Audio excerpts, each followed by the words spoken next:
ভারতের রাজস্থানে ভারতীয় প্রযুক্তিতে তৈরি যুদ্ধবিমান তেজস বিধ্বস্ত হয়ে একটি একতলা ইটের বাড়ির ওপর ভেঙে পড়েছে। তবে এর পাইলট নিরাপদে বিমান থেকে বেরিয়ে আসতে সক্ষম হয়েছেন। এতে কোনো হতাহতের ঘটনা ঘটেনি।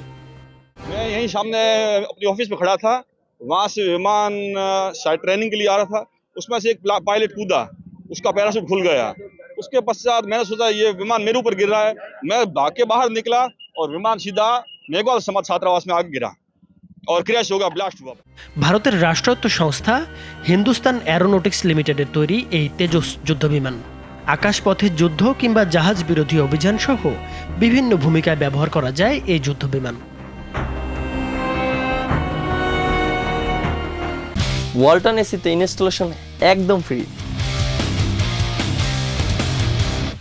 ভারতের বিমান বাহিনীতে তেজস অন্তর্ভুক্ত হয়েছে প্রায় ৮ বছর আগে। তবে এই প্রথম এই যুদ্ধবিমান কোনো দুর্ঘটনার কবলে পড়ল।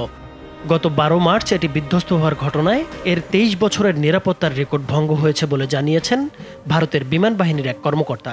জানা গেছে, প্রশিক্ষণ চলাকালে বিমানটি বিধ্বস্ত হয়েছে।